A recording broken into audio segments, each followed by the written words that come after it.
कुटुंब आणि राजकारण दोन वेगवेगळ्या गोष्टी. सुप्रिया सुळेंचं मत वैयक्तिक असू शकतं. पार्थ प्रकरणाची चौकशी करून वास्तव जनतेसमोर ठेवावं, शरद पवारांची मागणी.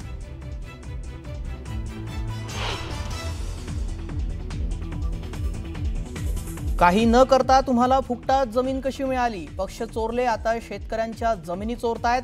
उद्धव ठाकरेंचा अजित पवारांवर हल्लाबोल.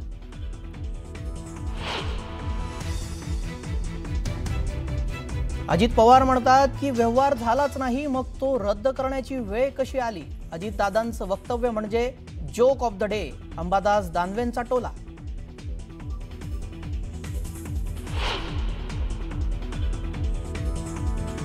मनसेबाबत मवियानं एकत्र बसून निर्णय घ्यावा, काँग्रेसनं टोकाची भूमिका घेऊ नये. राज ठाकरेंबाबत पवारांचा काँग्रेस नेत्यांना महत्त्वाचा सल्ला.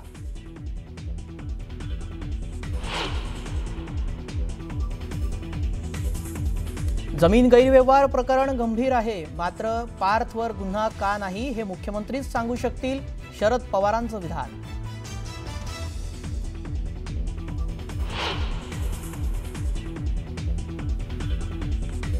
कोल्हापुरात महाविकास आघाडी स्थानिक स्वराज्य संस्थांची निवडणूक एकत्रित लढणार.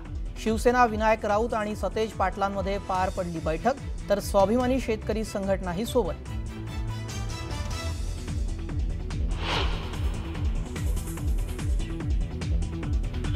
हिवाळी अधिवेशन 8 डिसेंबर ते 19 डिसेंबरपर्यंत असण्याची शक्यता, तर विधान भवन सचिवालयाचं कामकाज 28 नोव्हेंबरपासून नागपुरात होणार सुरू. आचारसंहितामुळे अधिवेशनाच्या दिवसात बदल होण्याची शक्यता. नागपूरमधील कार्यक्रमात खुर्चीसाठी भांडणाऱ्या पोस्टमास्टर जनरल शोभा मांधळेचं अनिश्चित काळासाठी निलंबन. स्टेजवर बसण्याच्या जागेवरून 2 महिला अधिकाऱ्यांमध्ये गडकरींसमोरच झाला होता वाद.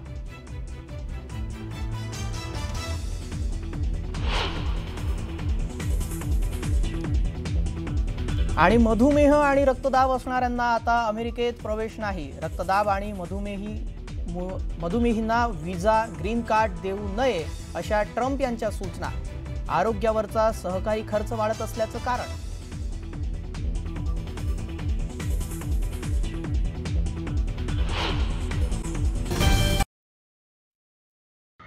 पुणे जमीन खरेदी प्रकरणामध्ये जवळपास 21 कोटी रुपयाची स्टॅम्प ड्युटी भरणं गरजेचं असताना देखील ती भरल्या गेली नव्हती आणि हाच ठपका ठेवत शासनाची फसवणूक केल्याप्रकरणी 3 लोकांविरोधात गुन्हे दाखल करण्यात आले.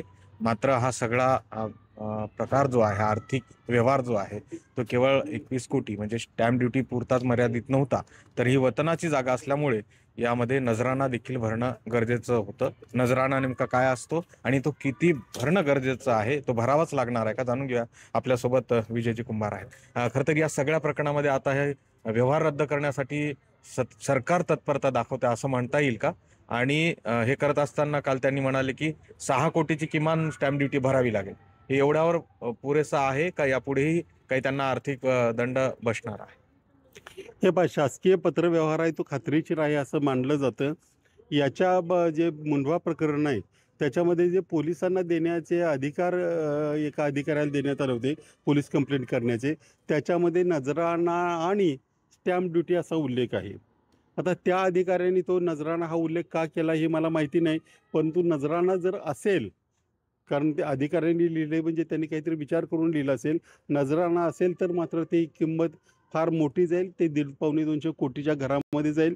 पण याचा खुलासा संबंधित अधिकारीच करू शकतात की त्यांनी नजराना या शब्दाचा उल्लेख त्याच्यामध्ये का केलेला आहे. सध्या तरी 21 कोटी रुपये भरावे लागणार, याच्यात मात्र कुठलीही शंका नाही आहे.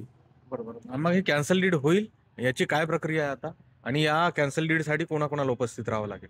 एक तर हे असा एकदा दस्त नोंदला गेला की तो रद्द करण्याचे अधिकार कुठल्याही मंत्र्याला किंवा विधानमंडळाला सुद्धा नाही, ते कोर्टात जाऊनच करावं लागतं. तर याच्या 2 प्रक्रियेत कोर्टात जरी जायचं झालं तरी दोन्ही पार्टीज म्हणजे ते शीतल तेजवानी, दिग्विजय पाटील यांना जावंच लागेल आणि कॅन्सलेशन डीडद्वारेही हे रद्द होऊ शकतं.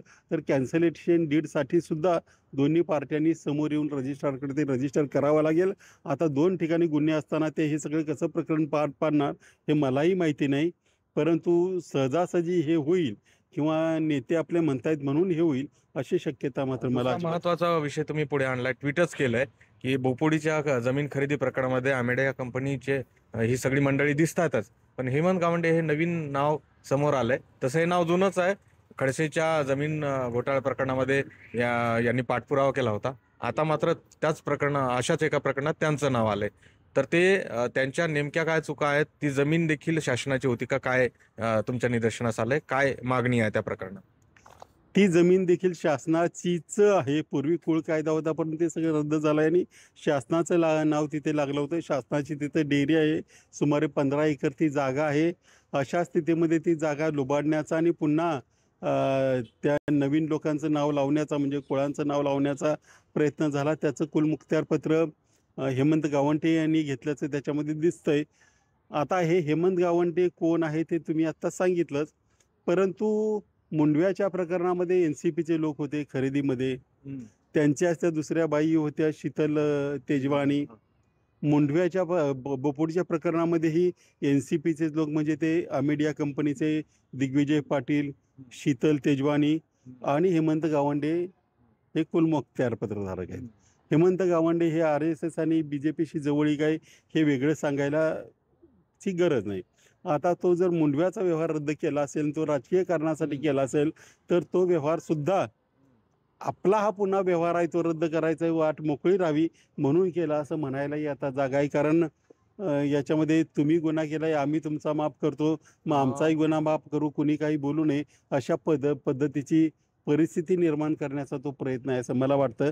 पण एक गोष्ट नक्की झाली की सगळेच पक्ष या व्यवहारामध्ये त्यांचे हात माखलेले आहेत चिखलाने, असं मात्र नक्की म्हणता येऊ शकतं. त्यामुळे अर्थातच ज्यांनी चुका केल्या त्यांच्यावर गुन्हे दाखल होणं गरजेचं आहे आणि हे दोन्ही जमीन घोटाळा प्रकरण जे आहे ते पारदर्शकपणे लोकांसमोर त्याचं तथ्य येणं गरजेचं असल्याच्या अपेक्षा विजय कुमार यांनी व्यक्त केलेली. या सगळ्या संदर्भात राज्य सरकार आता पुन्हा एकदा काय निवेदन करते याकडे सगळ्यांचं लक्ष लागलं. व्हिडिओ सुरेश पाटील सर, गोविंद वाकडे, न्यूज 18 लोकमत, पिंपरी चिंचवड. पार्थ पवार यांची कंपनी हिमनगाचं टोक आहे. राज्यातील अनेक मागासवर्गीय जमिनी धाक दाखवून ताब्यात घेतल्या जात आहेत. या सगळ्या जमिनी सरकारनं धनदांडग्यांच्या हातून काढून घेऊन पुन्हा गरिबांना द्याव्यात, त्याकरता श्वेतपत्रिका काढावी अशी मागणी काँग्रेस खासदार चंद्रकांत हंडोरे यांनी केली आहे. दरम्यान या प्रकरणी छोटे मासे गळाला लावण्यात आलेले आहेत. मोठ्या माशांना यातून वाचवण्यात येत आहे असा आरोप हंडोरे यांनी केला. अजित पवार यांची भूमिका असल्याशिवाय एवढा मोठा व्यवहार होतो का असा संशय हंडोरे यांनी व्यक्त केला.